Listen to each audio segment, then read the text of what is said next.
APS politics টিভিতে আপনাদেরকে স্বাগতম। বাংলাদেশের রাজনীতিতে এখন একটাই প্রশ্ন, আগামীর প্রধানমন্ত্রীকে তারেক রহমান নাকি ডক্টর শফিকুর রহমান? একদিকে বিএনপির চেয়ারম্যান তারেক রহমান দলের কাঠামো, মাঠের শক্তি, দীর্ঘদিনের রাজনৈতিক অভিজ্ঞতা আর বড় জোটের সবকিছু মিলিয়ে এখন ক্ষমতায় যাওয়ার সবচেয়ে দৌড়ে এগিয়ে আছেন তারেক রহমান। অন্যদিকে জামাত ইসলাম যে ইসলামিক দল হিসাবে বাংলাদেশের মানুষের মাঝেও একটা গ্রহণযোগ্যতা এবং বিদেশি মানুষের মাঝেও একটা গ্রহণযোগ্যতা বেড়ে চলছে, কিন্তু তাদের দলের যে সাংগঠনিক শক্তি সেটা এখনো তেমন সক্রিয় নেই। তারা অতীতে কখনো এককভাবে ক্ষমতায় যায়নি এবং ক্ষমতার ধারে কাছেও যায়নি। হয়তো তারা 10 থেকে 15টি বা 20টি আসন পেয়েছে। এখন সবচেয়ে মানুষের বড় প্রশ্ন হচ্ছে যে তাহলে আগামীর প্রধানমন্ত্রীকে তারেক রহমানই কি আগামীর প্রধানমন্ত্রী? কি কারণে? বিএনপি হচ্ছে বিএনপি তিনবার ক্ষমতায় গিয়েছিল এবং তাদের দেশ চালানোর অভিজ্ঞতা এবং দলের সাংগঠনিক শক্তি, মাঠ পর্যায়ে তাদের গ্রহণযোগ্যতা, গ্রাম থেকে শহরে বিভিন্ন জায়গায় তৃণমূল থেকে শুরু করে তাদের নেতাকর্মীর যে গ্রহণযোগ্যতা এবং মানুষের জনপ্রিয়তা তাদের রয়েছে।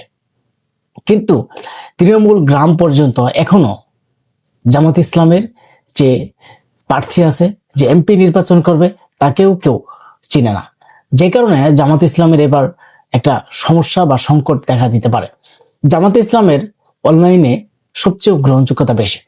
যদি এক পাশে তারেক রহমান, আরেক পাশে যদি শফিকুর রহমান দিয়ে পোস্ট করা হয় আগামী প্রধানমন্ত্রী আপনি কাকে চান, অবশ্যই দেখবেন সেখানে 90% থেকে 80% যাবে ডক্টর শফিকুর রহমানকে। কিন্তু মাঠের ভিন্নতা অন্য হিসাব। অনলাইনের হিসাবে কিন্তু কখনো সরকার নির্বাচিত হয় না।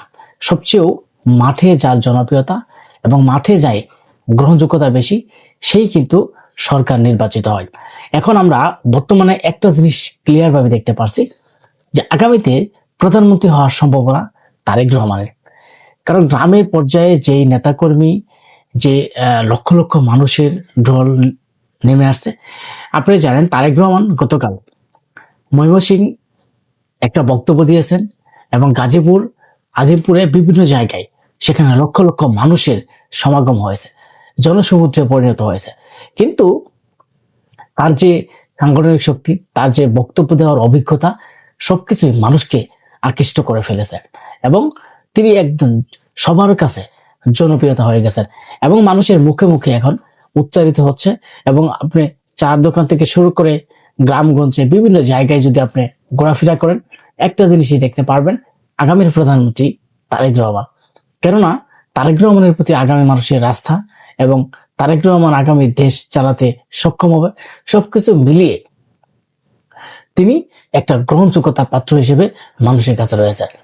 কারণ দীর্ঘদিন যেই বিএনপির নেতাকর্মীরা সংগ্রাম করেছে এবং গ্রামগঞ্জে মানুষের ভালোবাসা পেয়েছে, তো এখন না, আগে থেকেই দীর্ঘ 17টি বছর যখন বিএনপির নেতাকর্মীরা তারা মাঠে ঘাটে আন্দোলন করেছে, সংগ্রাম করেছে এবং নির্যাতনের শিকার হয়েছে, সেখান থেকে তাদের একটা পরিচিত লাভ করেছে এবং মানুষের মাঝেও একটা গ্রহণযোগ্যতা রয়েছে।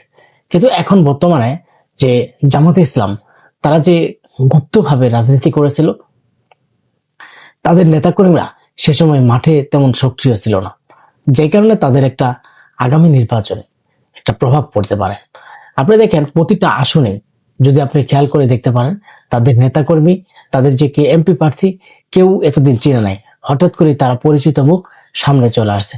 যে কারণে মানুষের মাঝে একটা অনাস্থা তৈরি হতে পারে যে হঠাৎ করে উড়ে এসে জুড়ে বসে কেউ এমপি বা মন্ত্রী হতে পারবে না। এটা কিন্তু এই বাংলাদেশে আপাতত হবে না।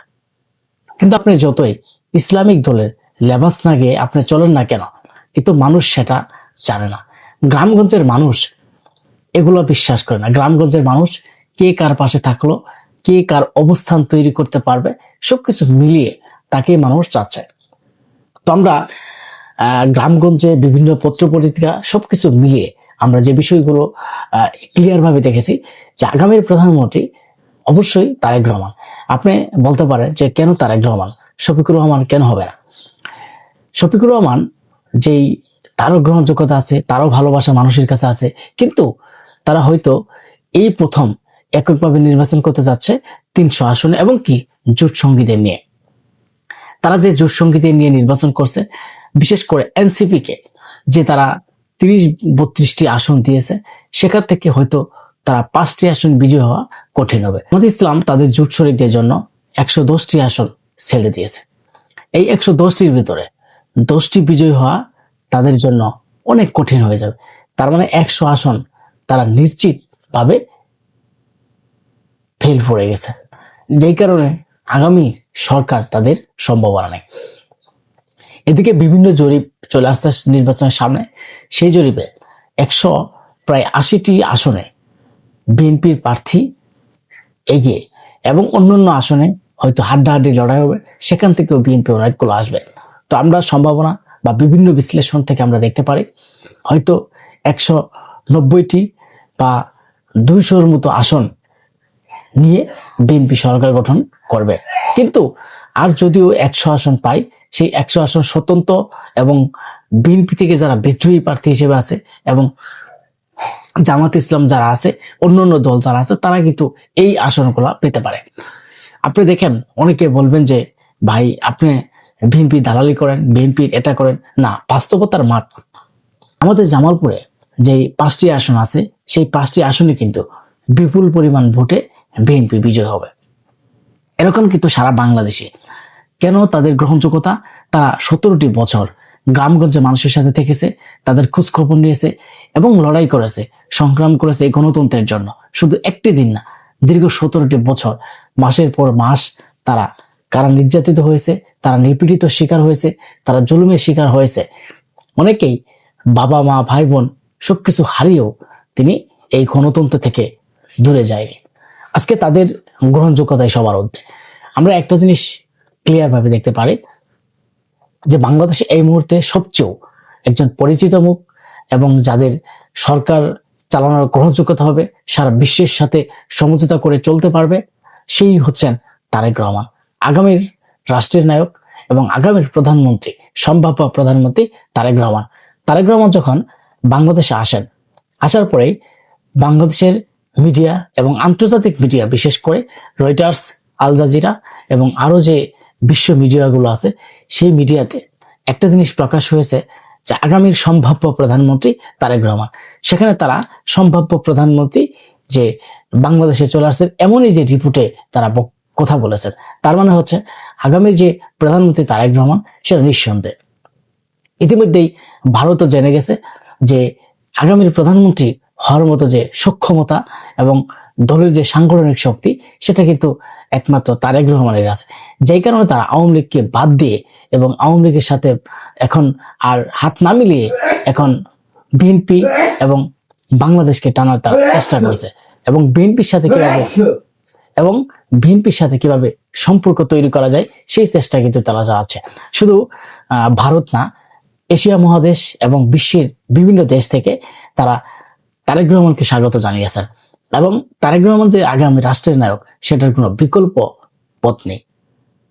অন্যদিকে শফিকুর রহমান একটা জিনিস তারা চাচ্ছে, সেটা হচ্ছে তারা যেহেতু বিজয় যদি না হতে পারে এবং যদি প্রধানমন্ত্রী না হতে পারে, তাহলে তাদের একটা নমুনা দেখা দিয়েছে। তারা একটা গোপন বৈঠক করেছে আমেরিকার সাথে, এবং গোপন বৈঠকের মাধ্যমে যদি আমেরিকার সাথে চুক্তিবদ্ধ করে হয়তো ক্ষমতায় যাওয়া যায় কিনা সেই চেষ্টাও কিন্তু চালাচ্ছে। বিশেষ করে ভারতের সাথেও তারা গোপন বৈঠক করেছে, কিন্তু তারাও দৌড়ের ঊর্ধ্বে আছে এবং সব জায়গায় চেষ্টা চালাচ্ছে যে কিভাবে আগামীর প্রধানমন্ত্রী তাদের হওয়া যায়, কিভাবে ক্ষমতায় থাকা যায়। কিন্তু দেখেন তাদের যে মাঠের অবস্থান এখন বর্তমানে, তাদের অবস্থা নাই বলতেই আমরা বলতে পারি, তারা সেই অবস্থানে নাই। এখনো যে হাড্ডাহাড্ডি লড়াইয়ের নমুনা বা প্রতিযোগিতার নমুনা সেটা কিন্তু এখনো নাই। কিন্তু আপনি অনেকেই বলতে পারেন যে তারা তো অনলাইনে অনেক অ্যাক্টিভ। হ্যাঁ, আমিও সেটা বিশ্বাস করি। অনলাইনে বর্তমানে জামাত ইসলাম তারা এতটাই অ্যাক্টিভ যা বলার বাইরে। অনলাইনে তারা 90-95% আমরা দেখি যে জামাত ইসলামের, অথচ বাস্তবতায় মিল নেই। তাই বলছি যে অনলাইনে রাজনীতি আর বাস্তবতা রাজনীতি কিন্তু এক না। অনেকেই আছেন অনলাইন থেকে মাঠে নামার পরেই কিন্তু তারা দিশাহারা হয়ে যায়। অনলাইনে সবাই সাপোর্ট করে, কিন্তু মাঠের বাস্তবতা কি? মাঠের বাস্তবতা যেটা, সেটাই কিন্তু প্রকৃত বাস্তবতা। এবং মাঠে যেটা নির্ধারণ করা হবে, মাঠের বাস্তবতায় যেটা করা হবে, সেটাই কিন্তু হবে। আপনি দেখেন, আগামীর প্রধানমন্ত্রী তারেক রহমান, এটা কিন্তু একদম নিশ্চিতভাবে আমরা একদম বলতে পারি। সবাই ভালো থাকবেন এবং সবাই সুস্থ থাকবেন, সবাই এই চ্যানেলের সাথে থাকবেন।